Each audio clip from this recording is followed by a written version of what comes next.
Prom was supposed to be one of the best nights of our lives, not the last. In the beginning, despite not having a date myself, I was optimistic about how the night would go. All my friends had dates, but we were going as a pretty big group, which helped me feel less like the odd man out, even though I still technically was. As far as who those dates were though, some were better than others. My best friend CO.AG was going with his chill girlfriend of a few months. They were the it couple, I guess. Most of the other guys just brought whoever would go with them, but without a doubt, there was one couple that was the absolute worst. Our old friend Patrick and his on and off girlfriend Lindsay. Patrick was always the jerk of the group, and he ended up getting with the meanest bitch at school, creating a toxic, volatile combination. Initially, Patrick was supposed to be the other guy going stag in the group besides me, which would have been nice. When it came down to it though, they must have hooked up a few days before prom, leading to Lindsay joining our group at the last minute. And of course they were fighting the entire night. We did our best to tune them out so we could enjoy ourselves and make some good memories. But Patrick and Lindsay were in the background of every scene, spoiling the good mood with their endless bullshit. At some point, thankfully, they disappeared. With them gone, we could finally really party. We passed around the secret flasks, did some dancing, turned up, let loose, whatever you want to call it. When the venue closed, our group headed to the far end of the parking lot. The whole group was vibing a lot better than I expected at the beginning of the night. Even the girls who were kind of bitchy at the start had really loosened up. At this point though, everyone was saying goodbye to each other and slipping out of their prom suits and dresses into more comfortable clothes. Some of the guys were actually lucky enough to be going home with their dates, including CO.AG of course. But for the most part, this was the end of the evening. All the girls were in a circle, trading their Snapchats and saying a million goodbyes like they'd already become best friends. And us guys were hanging around CO.AG's car. It had been a minute since we had all hung out, and in the back of our minds, we knew it would be one of the last times we'd be together once we finished senior year. However, one guy was still missing, and even though his absence had let us all have a lot more fun, I still remember thinking of him for a passing moment. And just then, his girlfriend walked past us. His ex-girlfriend, judging by the look on her face. One of the girls called out to Lindsay, but she blew them off. If she had said anything back, it definitely would have been nasty. She just got in her car and peeled out, making the tire screech so loud it made the whole parking lot turn their heads. Just a few seconds after Lindsay hit the road, Patrick showed up. I thought for sure he was wasted or high on something, but he wasn't. He was stone cold sober and completely unhinged. Scratch marks on his face, bloodshot eyes, sweating profusely, and angrier than we had ever seen him. Mad past the point of reason, just pissed off at everyone and everything in his path. We had all turned to look at him, thinking we'd wave and say what's up or something, but before we knew it, Patrick was already ruining everything. He slammed into us, pushing us all apart. He started screaming that we were all backstabbing pieces of shit, that he'd fight every single one of us. We had no idea what to say. Only one of us had the nerve to say anything. It was CO.AG. Patrick, bro, what's going on? We didn't do anything. Don't lie to me! I saw you talking to my girl! You think it's okay to flirt with her? To feel her up? Huh? Dude, none of us did any of that. She literally just walked past us and didn't even say anything. Right, guys? Ladies? We all saw the same thing, didn't we? CO.AG made the honest mistake of trying to reason with Patrick. For a second, we all thought it would work too. We were just beginning to nod in agreement, ready to prove to Patrick that nobody had touched or spoken to Lindsay. But then, Patrick pulled a knife. Nobody had time to react. As soon as we saw that thing, Patrick was lunging at CO.AG. CO.AG put his hands up, but it was too late. Patrick broke through and stabbed the blade right through his chest. It was pure shock for everyone. It happened so fast. I swear I blinked and Patrick was gone, with CO.AG standing there still on his feet for a mere moment. Then he collapsed. Some people rushed to help CO.AG. Others went to hunt down Patrick. Somebody started crying and someone else called 911. I just stood there like a helpless idiot. In the end, none of it mattered. CO.AG died in the hospital later that night. Patrick got arrested, and he'll spend the majority of the rest of his life behind bars. He threw away his own life when he took CO.AG away from us. Prom was supposed to be a night for us to remember forever, but my best friend never lived to remember it at all. A Stevenage man who stabbed a student to death on his prom night has been jailed for life. Patrick Sharp Mead, 20, was given a life sentence for taking out 18-year-old Kajatan Migdal in a vicious attack after he and his friends left their school prom. The school friends were getting changed by Kajatan's car after the event before heading to meet other classmates when Sharpmeat approached them. He challenged them, mistakenly thinking they had been following or speaking to his ex-girlfriend, who had walked past the group moments earlier. He then pulled a zombie knife from his trousers and stabbed Kajatan in the chest. Sharpmeat fled the scene, returning briefly to his nearby flat to hide the murder weapon in his mattress. Kajatan, who was left fatally injured, sadly didn't make it the next day in the hospital.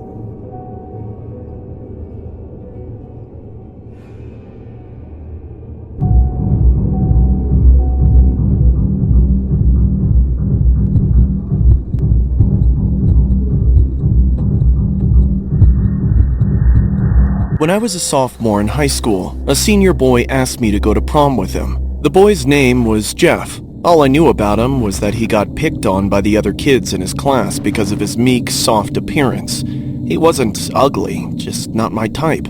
Before the dance, Jeff came by my house for dinner with my parents. After dinner, Jeff drove us to prom. Things were fine at first. I was just waiting for him to stop being so tense.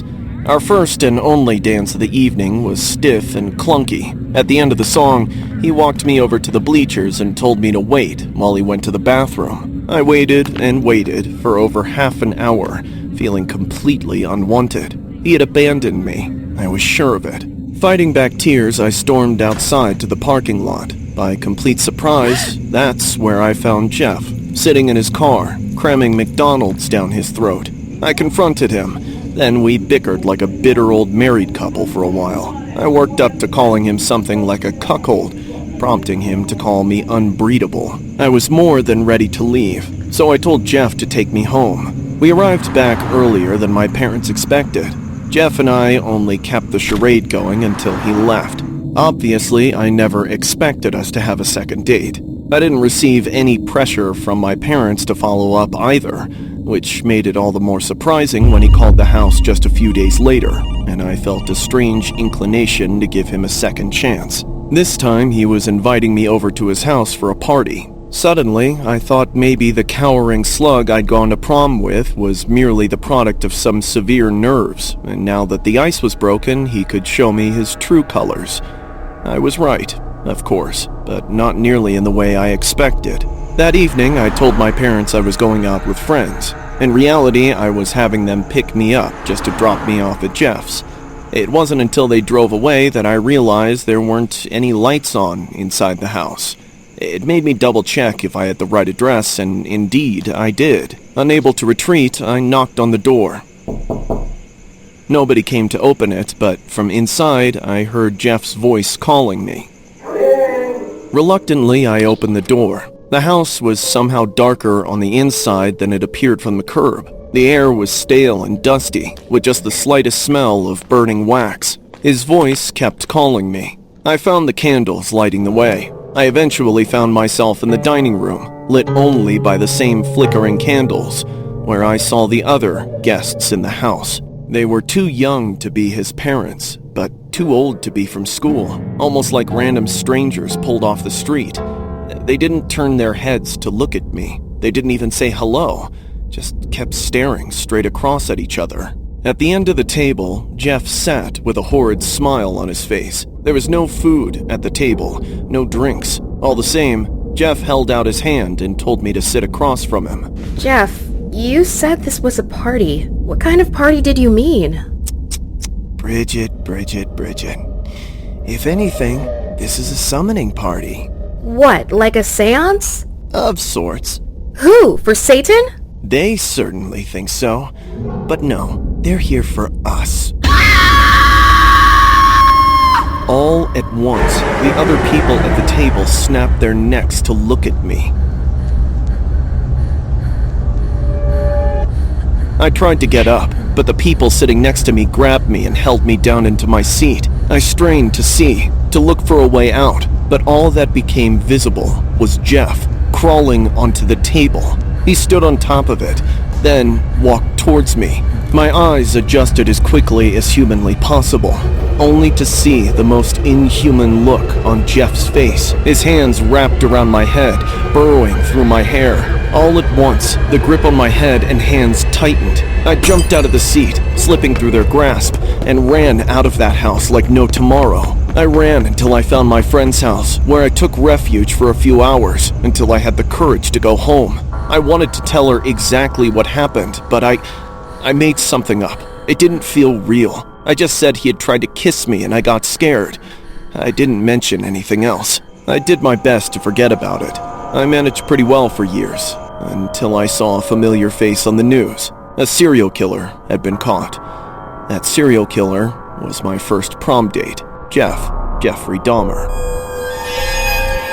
Jeffrey Dahmer attended prom in Richfield, Ohio, with his date, Bridget Geiger. He was remembered as painfully shy, and just days after this event, he committed his first murder. Dahmer was described as polite but an extremely anxious and awkward date. Geiger's mother even had to help him pin on her corsage because his hands were shaking so severely. He barely spoke throughout the dance. He excused himself to go to McDonald's to grab food, got lost on the way back, and essentially vanished for hours before returning at the end of the evening. This prom photo is known as one of the most unsettling artifacts because it was taken just weeks before Dahmer claimed his first victim. In June 1978, shortly after graduating high school, he murdered a hitchhiker named Stephen Hicks, kicking off a 13-year killing spree.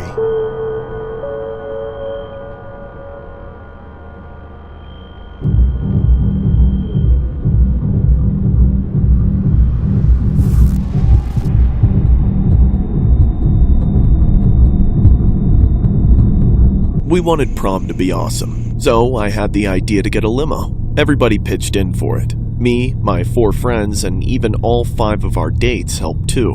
Earlier, everyone had paid me and put me in charge of paying the limo driver. When he showed up, I went out before everyone else to give him the money. As he rolled down his window, the first words out of his mouth were, Hey, little man, all the girls in there coupled up already?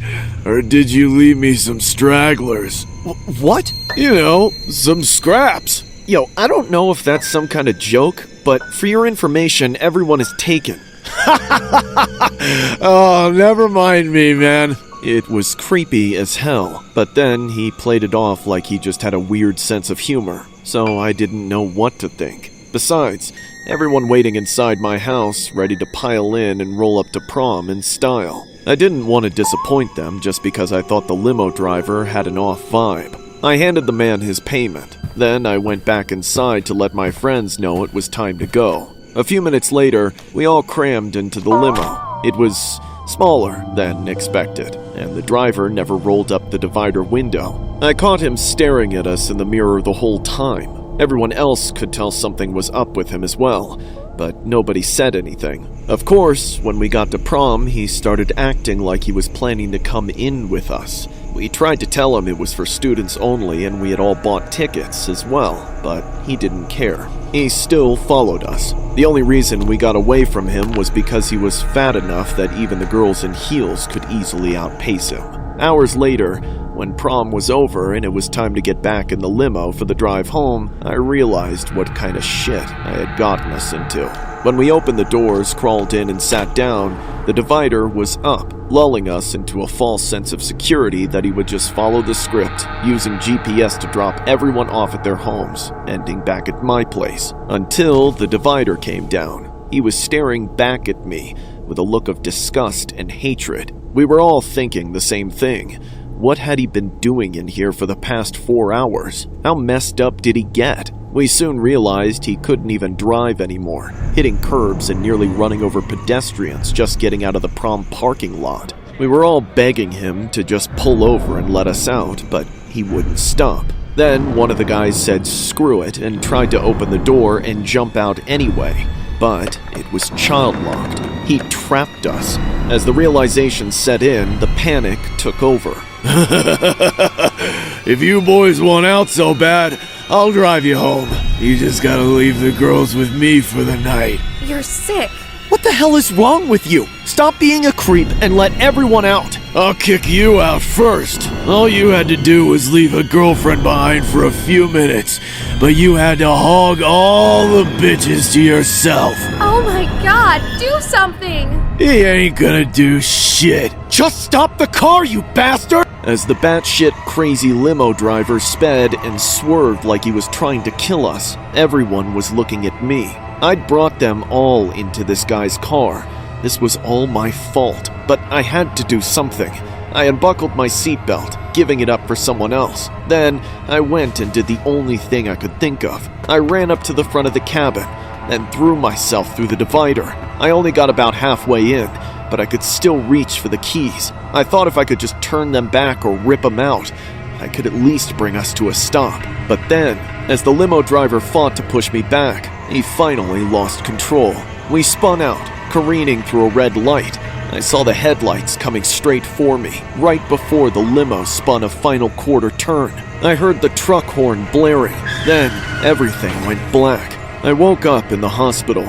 I was one of the lucky ones. I was thrown into the windshield, nearly ejected from the vehicle, where I would have been crushed under the semi-truck that hit us. 2 of my friends died, and most of them back there suffered serious injuries that will permanently alter the course of their lives. The person most unscathed, like always, was the drunkest, the piece of shit driver. I still can't shake the guilt over what I did and didn't do that made that night turn out the way it did.